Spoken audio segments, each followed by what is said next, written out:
Hi, and welcome to our webinar today. I am PK Whalen. I am part of the training team at Positive Planet, an environment and sustainability trainer. And while we do training, we also at Positive Planet do a whole host of other things. We do net zero and carbon reduction planning, we do emissions measurements, and so much more. And we've had the pleasure of working with hundreds of companies. And a common thing that we've found is the challenge of engaging stakeholders and maintaining momentum around sustainability and net zero targets. It can be really challenging. And maybe that's why you've joined us here today, in which case you're in the right place because our partners, Amy and Sonia from Couch to Carbon Zero, are experts at engaging employees in a manner that feels positive and inspiring, which is really what we want from our workforce. So I think the first thing we need to note is that engagement is tricky. And if you found that to be the case within your organization, then you're absolutely not alone. So Sonia and Amy, thank you so much for joining us today. Thank you, PK. Thanks so much, PK. And hello, everybody. Really nice to be here with you all. Now, we've got lots in store, but before we dive into the discussion, we'd love to hear the barriers to engagement that you run into the most. So, some of the very common ones that come up, I'm not sure you can see the screen yet, but are things like leadership buy-in. Is your leadership team with you, or is that something that you're battling with? That can be a real sticking point. Maybe it's grabbing attention. It's really common to be competing with other initiatives and business priorities. There can be a lot of noise. How do you cut through that? How do you get yourself in the spotlight? Could be time and resource. Maybe you're flying solo. Maybe you don't have a team. Maybe you're even doing two jobs. So we haven't yet come across anyone who works in sustainability who's got spare time. Maybe it's all of the above. So do let us know in the chat and let us know if it's something else. We'd really love to know. Yeah, I will say, I think all of these sound quite familiar. So you can certainly let us know, but just in case, we're also going to be addressing all of these today. We'll be diving in deep into Couch to Carbon Zero's framework for 7 engagement essentials. And while people are typing in the chat, Amy and Sonia, perhaps you could maybe introduce some of the framework to us. Yeah, of course. Thanks, PK. So, as you said, we've worked with companies across a wide range of sectors and lots of different sizes as well. And we are consistently seeing these challenges that Sonia just put up on screen come up time and time again. Doesn't really matter about the organization. So what we've done is take what we've seen work to engage staff, but also what we've seen doesn't work, and pulled all that together for our clients and for this audience today into this framework of 7 essentials so that we can all learn from each other. And really, you can think of them as 3 things to get teams' attention, 3 things to use that attention really well, and then 1 about how to keep the momentum going. So I don't know if anyone who's joining us can kind of guess what they are, but as we cycle through them, it can be really helpful to just think about, okay, well, which ones have I got nailed and I'm really confident on? Which ones might be the kind of low-hanging fruit that I could go for next? And also, if there are things that actually you've seen work, we'd love to hear it. So please do add that in the comments. If we've missed something, or if you want to build on anything that we talk about, we'd love to hear your examples. So please do share them. Oh, thanks so much. Well, I'm really excited. So let's dive right in. Number 1 is something we both our organizations feel is really important, and that is the leader's call. And at Positive Planet, we've definitely seen a very marked difference in engagement when it comes from the leader on down versus some person in the bottom trying to get this initiative going. And we have a really good example of this from one of our clients. Alpi UK is a freight and logistics company, and almost everything and every person benefits in some way from freight and shipping, whether it's our food or the tech we're even using today to be on this call. And what we found was one of their senior leaders was doing a PhD in sustainability and realized we actually need this within our organization. And so he engaged the leadership team in leadership training around sustainability and environment.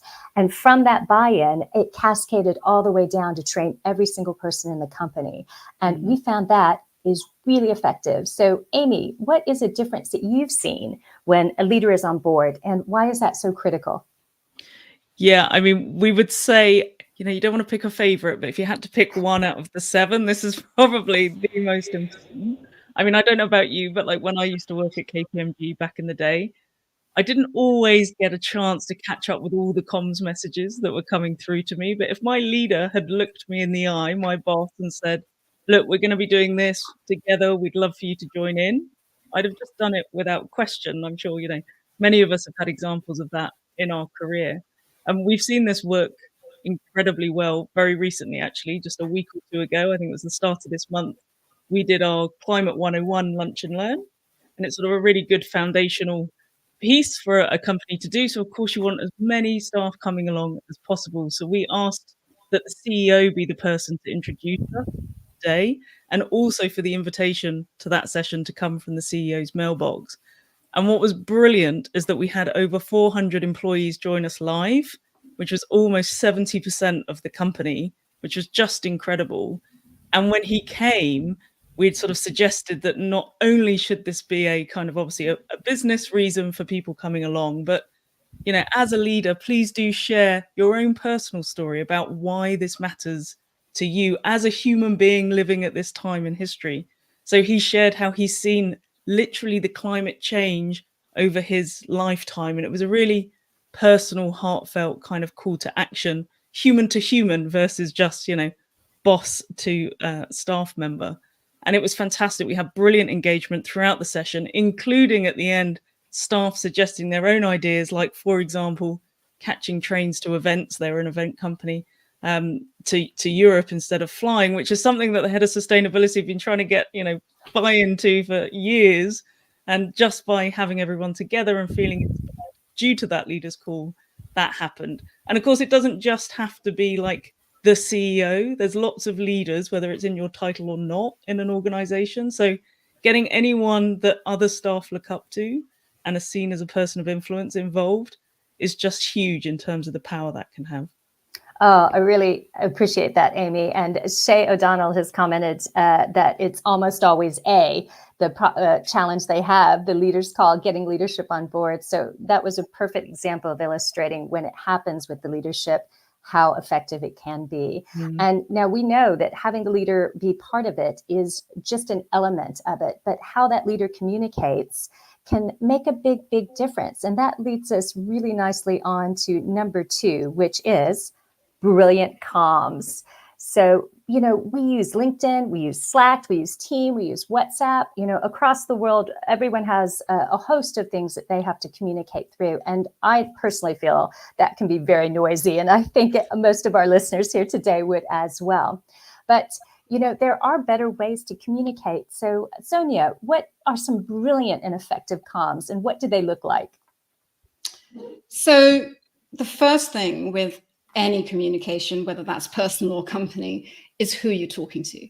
Who are you really trying to reach? So get really, really clear on that. And we've found that there's broadly 3 segments: population and workforce, that fall into the kind of these categories. So one is you've got your keen beans. Right now, you'll all recognize these. Your die-in-the-wall greenies. They turn up to everything. They're probably doing loads of moving and shaking already. Absolutely fantastic.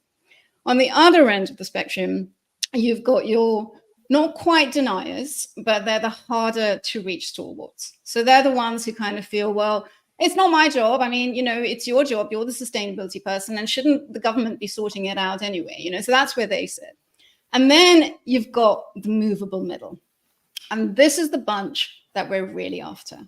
So, they're more than likely worried about climate change. It's hard not to be, but they haven't fully engaged. They haven't really turned that concern into some sort of concerted action. And that's usually because they're just super busy. Work, kids, dogs. I mean, they're under a lot of pressure as humans. And also, a lot of people don't realize how important they are in this story. So this is the group that we really want to touch. And the first bit of that is speaking to what's important to them. So climate change, largely, and you'll know this, if you ever try to have a party conversation about it, you'll be the most unpopular guest there, is a bit of a turnoff. It's depressing, all of it's depressing, it's hard, it's a bit scary, people want to turn away. So going direct on that line is probably not your best bet. It's part of it. But if you can talk to what's important to your audience, so it's going to save me money. Everyone loves that. It's going to save me time. So, for example, in our sprint, we talk about recycling. What does a pizza box go into the recycling or not? All of this stuff that we can, spend a lot of time of our personal lives doing, that's going to be easier for me. Or it's going to give me confidence from my clients. I mean, that's brilliant. Or maybe I just don't want to be the only one not doing it. So many different things. So just trying to hone in on those and speak to those more means you're actually speaking to what people care about. The other one is the rules of an ad campaign apply. So successful advertising, you'll find they repeat the message in different places, in different ways, at least 7 times.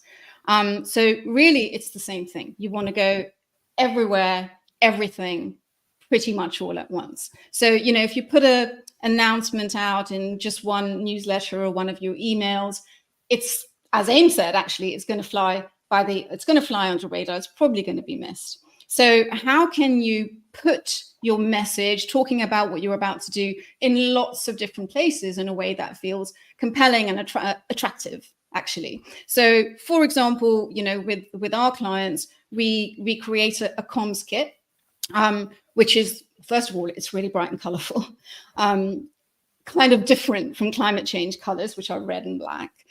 And doing it so they can put it in lots of different places very easily. So emails, of course, lots of images, videos, that kind of thing. Screensavers, notice boards, Teams or Slack channels, all of that. And we do that actually partly to contribute to its success, and partly because, as we said, I mean, no sustainability person has got the time to create all of that, and comms teams may find that a pressure too. So it just increases your chances of getting it out quickly and successfully. And then the third thing, and there's many here, so we're focusing on the big 3, is that people respond to people much more than to text. So as an example of that, we ran a recent lunch and learn, and we did it for Secondhand September. It's called Being Secondhand Savvy. And we always send, promo text that's written in kind of hopefully an exciting way. Even slightly sexy way. Yes, we want to go along to this. But we also added a 20-second video clip. And to be honest, it wasn't even polished. We just did it fast and dirty. Let's see how this goes down. And it doubled the sign-up numbers overnight. People just love seeing faces. It brings the whole thing to life. So, to encapsulate all of that, what we'd say is speak their language, talk to their needs or concerns, make it eye-catching, exciting, and very importantly, human and relatable. Oh, those are brilliant. And one thing I really loved is you mentioned it doesn't have to even be polished. It doesn't have to go through like the whole filter of making it a perfect ad campaign. And I think that's really important. There's a catchphrase that says that good enough is better than never. And I think sometimes we can let ourselves go. It's not perfect enough. It's not perfect enough. Just send it. As long as it's it feels sincere and genuine. I think that's absolutely correct. So that's really great. So those are some great tips. Thank you so much for that, Sonia. And really, once they've got that content together, and they know they want to launch this initiative, how do they figure out what's the best timing for that? I mean, that is, the next one on the slide, number 3, time it right. So in terms of timing, sorry, I've got a little catch in my stomach. We know that this can be this can be a bit of a struggle. And we found that implementing training from the senior leadership, like I talked about before with Alpi UK on down, is a really good way to kickstart a program. But Amy, have you found some other considerations that a business must think about in terms of timing? Yeah, it's funny, right? Because we know there's never like a blank corporate calendar and everyone's just waiting for whatever you're about to launch with loads of bandwidth and time. Like, just that's impossible. So there's never going to be a perfect time. So let's accept that. But let's look out for like times that might be better than others. So, natural kind of points for that could be like September. We've just done a lot of work in September. Everyone's come back from the holidays feeling nicely sort of refreshed. They've got a bit more bandwidth for something new.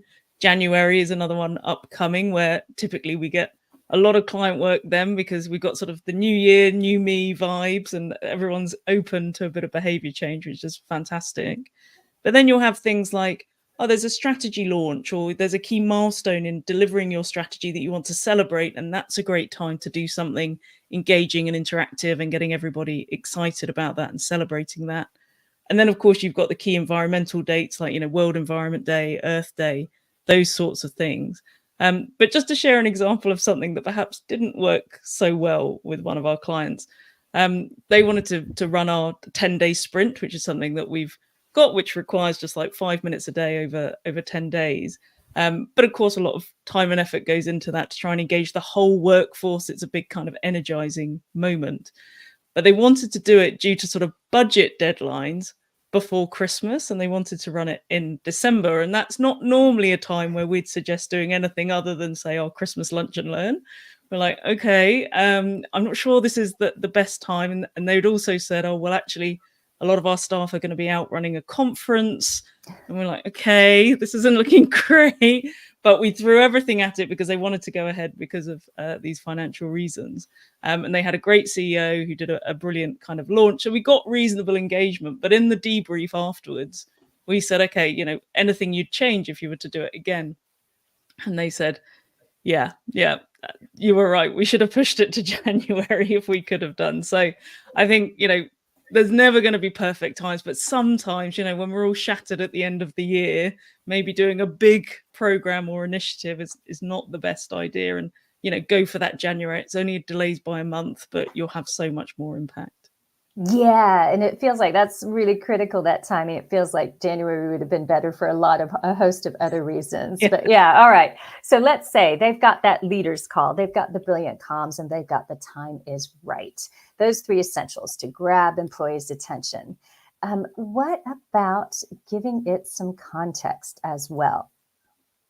And with that, I just want to highlight a couple of things. So embedding sustainability in their activities can be really critical to business. But as Sonia mentioned earlier, just saying climate change, just saying we've got to do this for climate change might not necessarily grab their heart and give them the reason why. And we think that everyone from the receptionist to the factory floor worker to the CEO can contribute to that. And some of those positions might think, climate change, what's it got to do with me? So Sonia, have you found giving context so that employees stay engaged is important as well? It's absolutely critical. So you may have heard the very famous story about when JFK visited NASA. And when he went there, he asked the janitor what his role was. And the janitor said, I'm helping put a man on the moon.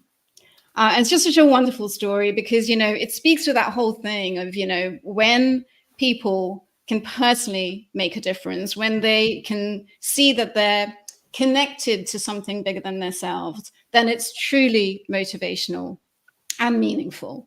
And so when you're giving context, we find that there's three bits to that are important, actually. So one is ground it in understanding, meaning, a lot of people know that we've got a problem, but actually the science is a bit fuzzy. Where we are is a bit fuzzy. Where we need to get to is a bit fuzzy. And, fuzziness is not good generally.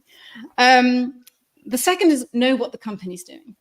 Where are we? What are we doing? What, are we being honest about that? Where are our gaps? And thirdly, how do I personally contribute? Which is a really, really important piece. Otherwise you leave people hanging. So now we saw this done brilliantly by one of our clients. They're a law firm. They're quite sizable. They've got 7 offices. It was really important to them to start engaging their people quite deeply on sustainability. They'd done their carbon measurements. They'd got their strategy. They wanted to start to communicate that, but go beyond that. Now, there was a couple of reasons why it was so important. One was, of course, it's now becoming business critical. Their clients are going to start looking at their sustainability creds. They're just going to need it to win work. And the second is, which actually we absolutely loved is they genuinely cared. They genuinely wanted to play a role in our greater future. So what they did was they organized what they called environmental discovery sessions, which were, all staff were invited. They did great comms around it so that they had a decent turnout. And what they did was exactly this three-piece thing. So they grounded the whole session in understanding. Right. Here's almost like a 60-second climate 101. Well, maybe a bit longer than 60 seconds actually. But then what they did was they made it really real and specific to those offices. So, maybe they were talking about wildfires on the outskirts of Birmingham, or the estuary looking troublesome, all of those kind of things. So it's not distant polar bears. It's right here, right now. And as we all know, when we can see our own lives affected, then it really starts to matter. So they did that, which was fantastic. And then they gave the business context. So, as I just said, they said, okay, guys, here's what we've done. Here's what's great. Here's what we're proud of. Here's what we're missing. Here's what we're struggling with, all of that. So, which, as we know, honesty is so important for trust. And then they talked about, and this is a little bit of that self-interest piece, how business critical it was going to be. So, but they also positioned that not just in terms of, oh, if we don't do this, we're going to lose work, but actually the excitement of showing how you can win it. So they talked about a recent pitch that they had done where there were many reasons that they won the pitch. But one of the things that maybe slightly clinched it for them was that they said to the client, look, can we pitch this to you on Zoom? We don't want to travel all the way to you with, a few of us for climate reasons. So, they can see like there's a direct win for them. And then, and this was our role in it, was, guys, where do we start? How can we talk to other people? How can we talk to clients? How can we talk to our suppliers about this if we haven't connected ourselves? And as we all know, connection is emotional and practical. And so they brought us in, specifically for that piece. And again, they positioned it as, you're not doing this for the company.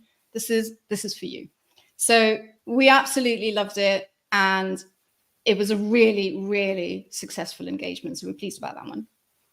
Oh, that's really nice. And that's a really great example of tying in that company motivation and to give it context for the employees. And I like especially how you identify that, yes, there are risks of not doing this, but focus on that opportunity. That will get people a lot more excited. It'll move you from that fear to, hey, that excitement. So that's really, really nice. And I think part of all that makes it more impactful when we get that context is ensuring that it's pacey and practical as well.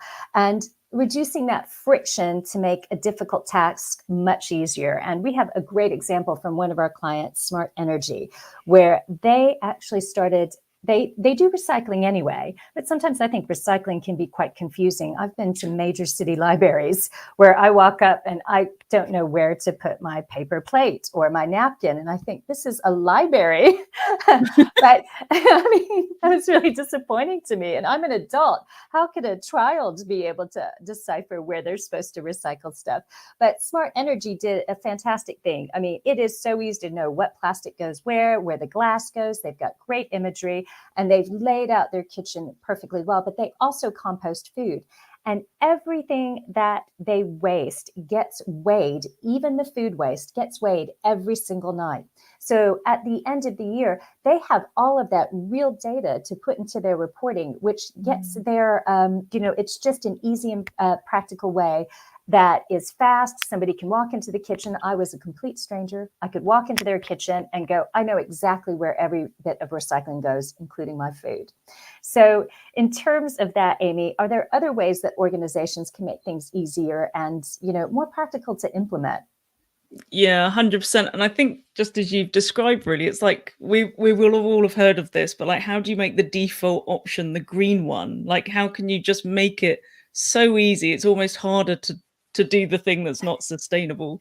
I don't know if you heard the example from some Cambridge University research that they did. So I think it was in fact on their premises, they changed the menu in their canteens to up the veggie like options that were on the menu. So it went from 1 in 4 being veggie to 2 in 4 options being veggie.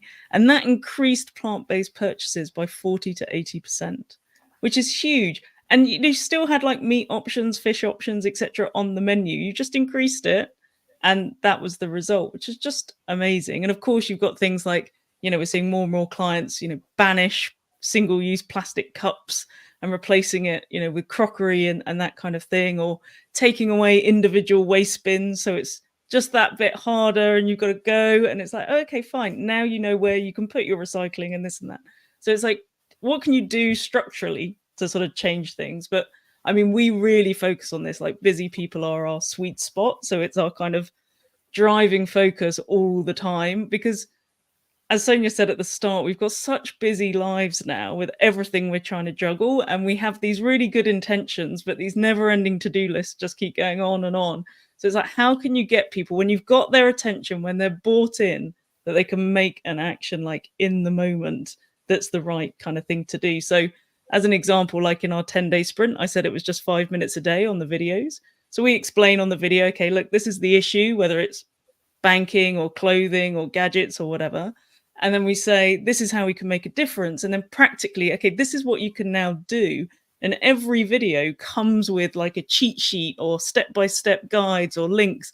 So like literally everything you need is right there at your fingertips. And interestingly, with your client example, we've had clients print off our recycling cheat sheet and stick it up in the kitchens and over the bins and that kind of thing, which has been fab. And then, of course, with our Lunch and Learns, every Lunch and Learn comes with a directory with links to all the stuff we've suggested and that we've mentioned, so that people can take action there and then. And we make the delivery of all these things really pacey so that people stay on the line, they stay engaged, and they consume it. So it's not easy to do, but it makes it easy for the user, and that's always got to be the goal. Yeah, exactly. I love I have heard of that example before about upping the vegetable options on a menu and not even saying anything to anybody. And, people are eating more vegetables. I've definitely seen that before. And that's a perfect illustration. And I love when you say that, busy people are your sweet spot as well.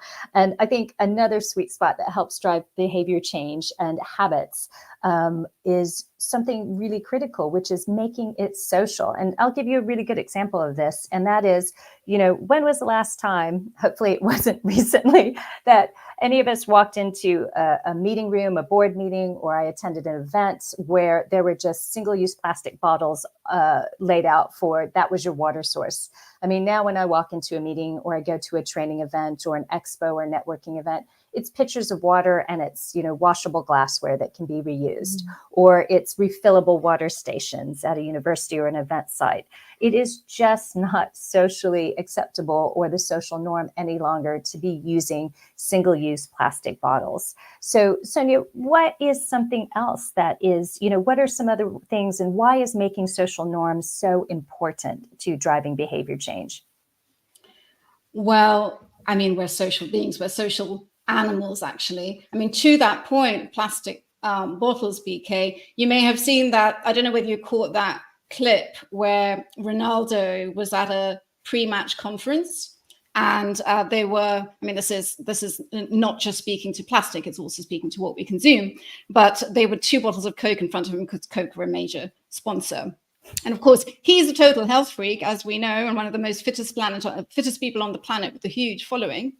And he pushes the Coke out of the way and picks up a water, his water, and says to his fans, "Drink this." And I can't remember whether it was 2 billion or 4 billion that just got wiped off their value overnight. And that is, a social norming in action. And that's when you see someone that you trust and respect, it's even more so. So, for example, when a friend recommends something or you've seen an ad, if you trust that friend and you think, yeah, you're cool, you're going to do that, versus just follow the ad. So that's how we tend to, those are the signals that we respond to. Also, we don't want to be the only one not doing stuff. I mean, we need to be part of the tribe. So, if you can get lots of people involved, nobody's going to be the one who's like sitting on the outside going, well, I'm not sure I'm going to do this really. And the other thing that is really lovely when you've got the social side of things working is that it makes people feel less alone, because it's still a tricky subject. It can make people feel like they're preaching, or, it needs boldness to ask difficult questions. And, when you've got people together, that basically gives you permission. Then you've got change starting to happen. So finding ways to make it social is critical. You can't magic the magic. It's just one of those things, but you can most definitely facilitate it. So there's many ways, as always. So one way, of course, is online. So for example, we do a Climate 101, as AIM mentioned, and you can't do a Climate 101 without mentioning plants, going more plant rich, which, as we all know, is the most divisive topic on the planet. People think that you're gonna say, right, you need to be vegan. Everyone's up in arms. Of course, you don't need to be vegan. We all know that it's a 20%. If we all did 20% more plants, we'd be on target. So what happens is that someone brilliantly, and not planted, by the way, on the call says, oh my God, I found this app that mimics like really favorite recipes of meat eaters, requires like 7 ingredients and is like super yummy. So, first of all, there's someone putting it out there, addressing their very concerns. But what happened was it led to an idea for a recipe swap. And that actually happened on the 101 itself. So suddenly people are going off with a way to talk about going more plant-based in a way that feels, aspirational and fun versus a whip.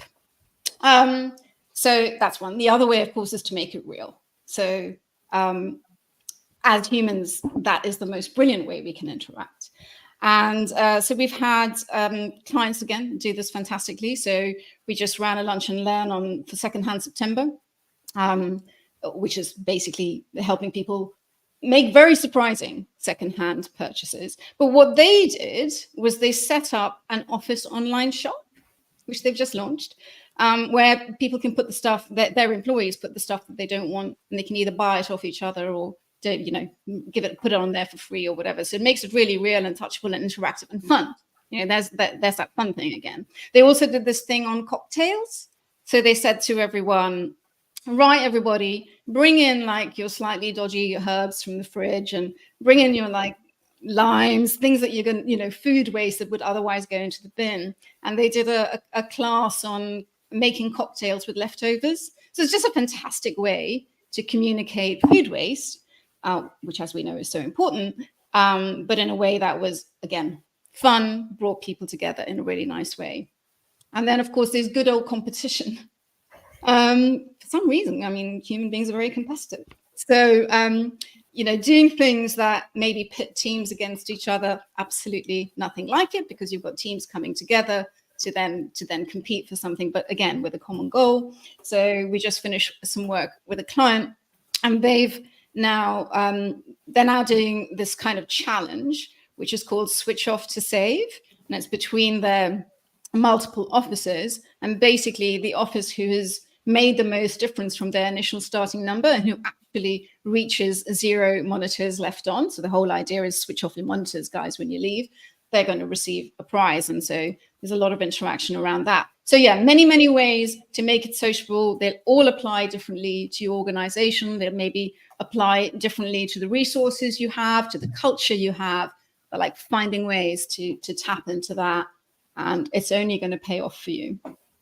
Oh, I really, really love this. And I especially love, so competition, you're absolutely right. We too, in our research, have found competition among teams can really drive engagement and make it fun and exciting as well. And that whole bring your leftover produce to work and we're going to make some interesting cocktails. I think a lot of people would be down with that kind of activity. Talk about totally social. And then speaking of social, we do see some comments in the chat. And just to let everyone know, we're going to address those at the end of the session. So stick around and we'll have we'll answer some of those questions for you. I think both of our teams can do that. But, in terms of that, those 6 essentials we've already talked about, which I think are absolutely brilliant. And if our listeners implement them, there's another key critical area that I feel is, one that just kind of feels like you've got this momentum and it lands and it goes. But how do we keep our listeners actually, or our learners engaged? And how do we keep building on what they've done with these first 6 strategies? So one of our clients, Riverside Medical, did this brilliantly and totally unexpectedly. When I went to deliver training for them, Positive Planet has done their scope 1, 2, and 3 emissions, created their net zero and carbon reduction plan. But when I went there to deliver training to their green team, the lead sustainability officer gave me a tour of the whole incredible place. It's an incredible medical packaging company. And in their canteen, where they have their refrigerator, where they have their coffee, where they have their water, and where they sit and eat their lunches, is a big screen. And on it is cycling a little bit of the local news, a little bit of the local weather, but also their carbon reduction plans. So their scope 1, their scope 2, their scope 3s, and also really cool incentives that are financial or, extra days off to drive engagement. If you help let us lower X number of emissions, this is what you get. And I just thought that was a brilliant way to keep the momentum, highlight in front and center, but also remind people, hey, this is what you can keep doing to build. So, based on that, Amy, have you seen any other examples where businesses can use those 6 essentials and then throw in that number 7 to keep them building? Yeah, 100%. I love that example, PK. That is just brilliant. It's touching on so many of the things that we've covered already. I mean, we always use the gym analogy with our clients of like, you can't just go to the gym once to get killer abs. I am living proof that is unfortunately true. Like, you've got to continue to like keep going, use all the muscle groups, etc. So when you're thinking about, okay, how can I create a culture of sustainability? How can we make this business as usual? You've got to look at all the different kind of levers that you've got. And that could be things like, okay, we've done this big initiative that's got everybody kind of bought in, they understand it more, they're willing to do stuff. But now, okay, maybe you need to look at job specific training, for certain roles, certain functions. We often hear like marketing, procurement, HR, those sorts of things, deep dive. Exactly what does that look like in my role? How could I be doing things differently, for example? We've also had, similar to what you've just been saying, clients look at reward and performance, whether that's like a prize for doing something that they want. Like, we had a client who was trying to do their sort of scope 3 analysis and were looking at employee commuting. They needed information from their staff. And so they said, okay, well, we're going to offer this €1,000 e-scooter as a prize globally. How many people can we get to complete this survey? And it was some chap in Spain who won it, who was absolutely delighted, but they had over 700 responses, which they'd never had before, which is fab. But we've also had, kind of people offering like a day off or sort of the climate perks style incentive, help with slow travel. We've got a traveling lunch and learn. And there was a lucky dip draw for people who had switched up one journey in the following month, and then they won an extra day off, which is great. But at the sort of pointier end of reward, you've then got, okay, well, how do you put this into performance objectives and bonus plans and bonus schemes? And we've had clients do that as well, sort of putting ESG metrics into staff bonus plans. And then you've got things like your volunteering days. How can you bring some of these topics to life by actually going to a regenerative farm, for example, or like planting trees, those sorts of things. And then how can you like actually provide ongoing inspiration and education, as this is such a fast moving space, to keep it front and center. And all of those things together, start to create a new culture for everyone, where it's just like a way of life. It's not an add-on. And that, of course, is, the goal that we're all here for. I believe all of that sounds really, really good. And I like the tie-ins to things like building a company culture where this is just part of your everyday. Yesterday I was in Birmingham training a company called Sistra. And their lead of sustainability said exactly the thing. We want this to be, we want to be known as an ethical company that is, doing this because it's the right thing to do. And that was just so beautiful for me to hear from a big company. And so I like that, driving it into the culture, making it embedding, and then all of these extra things you've talked about, putting that in. So now that we've, discussed these 7 fabulous tips, does a company really, really have to get 100% employee engagement to drive sustainability? Sonia, can it be done with something a little bit lower than that number? Thank God it can. Achieving 100% is just too much pressure, isn't it? I mean, 100% in anything, to be honest, is too much pressure. So we've actually been working with a behavioral scientist, because we're always looking for ways that, we can really get under the skin of engagement. And, he said, look, actually, and the jury's out on this, that there are varying opinions, but, he says it sort of coalesces around the 20 to 25%. And that is a key threshold, kind of like a tipping point. That's enough to start a ripple effect in your organization to tip towards that new normal.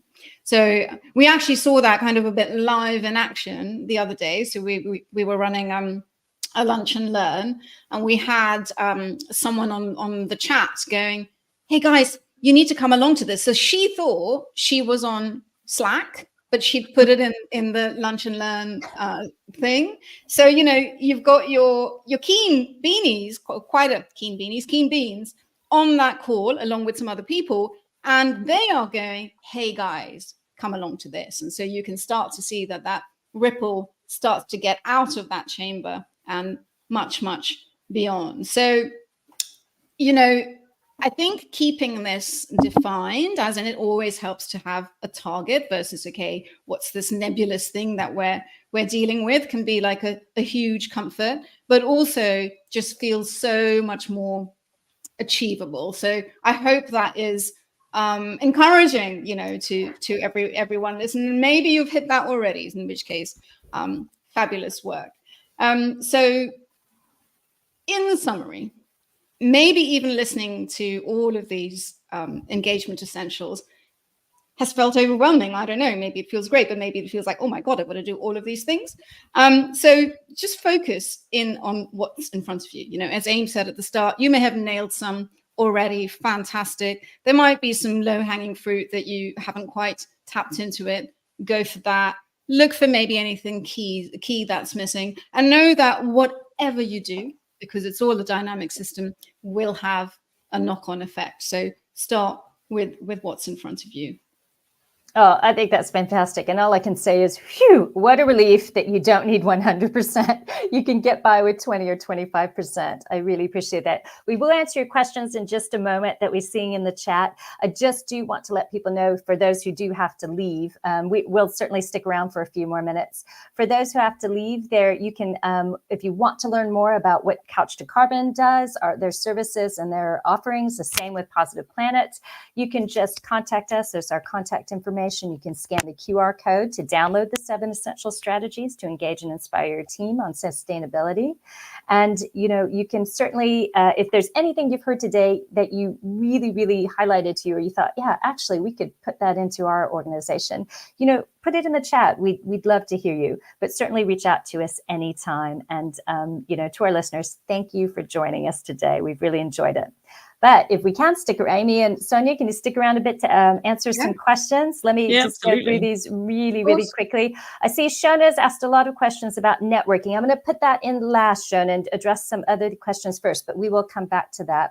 So one of our learners, or one of our attendees, has said, how can we overcome the issue of time? People always seem to say that they don't have the time to engage. And I think you guys have a really good, that 10-day sprint of you guys I think could really nest in there right nicely. What do you think? Aim, do you want to take that one? Yeah, sure. All right. Sorry, it's a problem when it's Yeah, I mean, look, it's one of the biggest challenges, right? So I think to pick out a few of the things that Sonia highlighted earlier, the thing about when you're communicating something, really focus on what's in it for them, You know, don't just think about what you want to relay, but how can you highlight the saved money or increase knowledge, save time, you know, social cred by getting involved, that kind of thing. And then, yeah, like try and make the thing, whatever it is that you are trying to get them to do, really fast. So the 10-day sprint that PK just mentioned, our daily videos are maximum 5 minutes. Some of them are just 3 minutes. And that's very hard to do because you want to say a lot, but you've got to try and keep it to the kind of concise bits and make it really human so they want to listen. Because actually we've all got the time. It's more like, have you got the energy? Like, make it feel energizing, make it feel like something you want to listen to. We can scroll social media for hours. Time exists. It's just like, how do you make that like enticing and something you want to get involved with? Yeah, that's perfect. So thank you so much for that question. And thank you so much for a really easy solution. And real quick, Alex Yates has written about, you know, thanking us for our experiences today and also talking about our personal journey for all three of us. And Alex has asked, what books have been most influential in your thinking of climate change and climate communications? I'll list off a few because I have so many. And in fact, I wish I had them here, but I've just cleaned out my office. So for me personally, and then you guys could maybe chime in. The Future We Choose is an excellent one. It's by the two architects of the Paris Climate Agreement. And it's about, you know, we can make these positive decisions. And you know, there's a lot of dire information out there, but it really does focus on the opportunities and the choices we have to make a future more brilliant. There's another book called Factfulness, which is excellent by, I can't remember that professor's name, but he was good. It gives us a bit of hope. It's about the state of the world, a bit about climate change, but about the state of the world as a whole, and that things are better than we think, but we need to work hard. There's also Zero Carbon Britain by the CAT, down in Wales, a really, really great science-based book, but easy to read. No Planet B is another one. And also Donut Economics. I could highlight that all day, but I'll stop there. Amy, Sonia, do you guys have any books that you found to be impactful? Well, you said, oh, sorry. No, go for it. So I'm just going to say, if I'd not blurred my background, you could have just looked at all. I know. Screenshot Amy's bookshelf. So good. You said one of the ones that I absolutely love. So The Future We Choose, Outrage and Optimism from the podcast, brilliant podcast host and UN ambassador, Christiana Figueres and others. It's just so brilliant and ultimately a message of optimism, but also a warning. So that's been very personally influential for me. There's also, I'm sorry, I can't remember the author, and I've probably got the title wrong, but it's one that's called Don't Talk About Climate Change. So I think someone in here has put a brilliant quote in about, where is it? On the chat. What we think about when we try not to think about global warming. You know, it's kind of that message. So speak to other stuff, don't go straight to that. But in terms of communication directly, if this is like a particular area of interest, direct interest to you, this isn't actually a book, but it's the work of Climate Outreach. And they have done some work on segmenting audiences into what matters to them. And I think there's 7 different types. Is that right, Aim? 7? And it's really fantastic because it says, okay, to this group of people, this is what's going to matter. Speak to this. To this group of people, that's going to be a turn off. Don't go there, go here. So I would really, really recommend checking that one out. That's so great. I'd forgotten about some of those as well. And I'm going to mention another one. There's a book from Female Invest that's called Girls Just Want to Have Impact Funds. You don't have to be a girl to read it. You can be a boy or anything in between as well. But it's really good on highlighting to you what funds are actually doing ethical things and not investing in fossil fuels. So I do that. I'm going to answer Shona's question really quickly. I can see that our team has said, you know, you could certainly, she wants to, or she or he, or they want to start a sustainability network that includes a diverse audience. with people that are total novices and hobbyists and even experts all at once. You could certainly have a conversation, reach out to our team, ourselves at Positive Planet, or Amy and Sonia at Couch to Carbon about ways in which you could do that. If you want to do it fast and quick, I say just get started. Facebook is free. Get in your local area. It could be a little bit messy at first, but you'll find your way. And just do a Google search. There are lots of sustainability networks already available that might be able to help support you with this. I know if you're a woman, there's Women in Sustainability, which is an excellent group. I've met a lot of hobbyists and experts in that group as well. You could also reach out to the nonprofit Planet Pint and People, or something along those lines. Yeah. They will help. Yeah, they're great. And you can do Planet Pint and Planet Pastry and People now, something like that. But they will actually help support you. They've got funding that if you give them they'll buy the first round of the first pastry, so you don't have to support that yourself. And they can help you with getting that together. Amy and Sonia, do you have any answers for Shona on that? I think I would really, really vouch for People Planet Pint, having gone to many and actually having hosted the Richmond one for quite a long time. Okay. Absolutely brilliant. You make a great bunch of people. You can have exactly that kind of conversation. In fact, there was someone there who wanted to start a magazine, and he was canvassing us and talking to us about like what was important, what kind of things would we want to see in a magazine, all of that kind of thing. So that's fantastic. They're a really supportive group. You could always reach out to the founder. I haven't asked him, but his name is Adam Bastock, but he's absolutely brilliant. And he might have some suggestions for you as well. There's groups on LinkedIn. So just tapping into where those people live. And I would say always ask, understand, and that will open up your network by default versus the other way around. Yeah, I think Shona's just, I think that's great. Shona's just mentioned that People, Planet, and Pint are not accepting, probably because I do the pastry one and a pint one as well. So maybe I could give up one and maybe they'll make room for Shona's, but hopefully that answers some of your questions, Shona. And also I just want to, let's see, there was another one that I thought was interesting. It was about a lunch and learn. So hold on a moment. Thank you, Tony Atherton, for your comments. Very sweet of you. He's an incredible sustainability professional that works all over the globe. So that's really nice that he's commented on that. Oh, Isabel Masters, don't want to leave you out there, has asked, how do you implement a lunch and learn? Dropping in the session at work, what materials and information are most essential? I'll talk about one that we do, and then I can pitch to Couch to Carbon. So we do a 45-minute lunch to learn. It can be done online or it can be in person. And it's a quick one where even though it's only 45 minutes, there's a lot packed into it. So we help people understand the risks of climate change to business, essentially, but we can adapt that for a community if that's more the audience that we need to.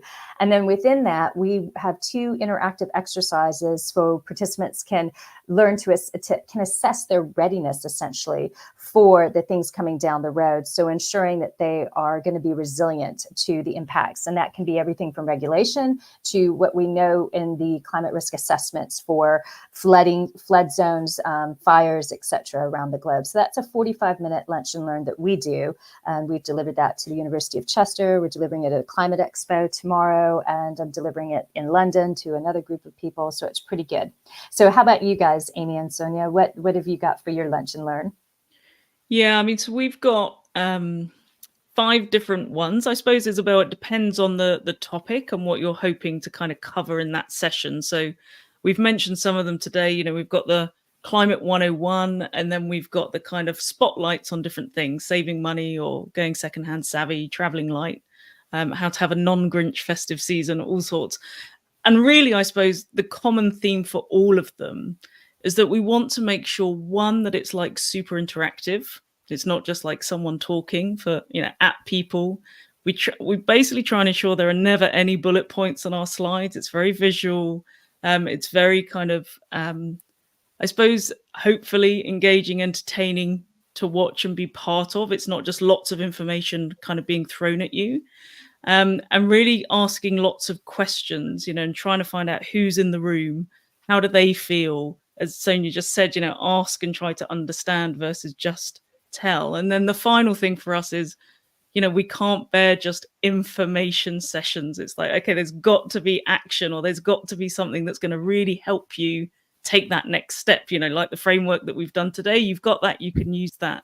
What can people do after that lunch and learn session, and how can you help make that easy for them to just like dip a toe or try something from what you've discussed in the lunch and learn? So, having kind of an engaging comms bit to get people there, as Sonia said, like a video or just a nice image and some very human, regular talking text, avoid jargon, that kind of stuff, and get them in the room, make it really interactive, really listen to them, make everyone feel safe in that space to be honest and have a good conversation, and then give them something that they can take away from it or action afterwards.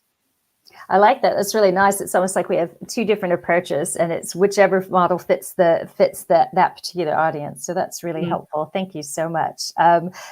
We've got another question from Muskan. So you missed the first half of the session. I believe you can rewatch it. I think it'll be on LinkedIn, and it'll stay on our YouTube channel, I'm pretty sure.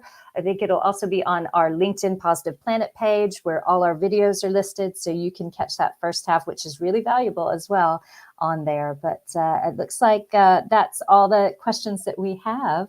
So I just want to appreciate everyone who stuck around to the end. Hopefully you found something valuable. I imagine why you couldn't, because those 7 essentials are just fantastic. Thank you so much to Amy and to Sonia of Couch to Carbon Zero for that wonderful, wonderful learning today. And thank you from Positive Planet as well.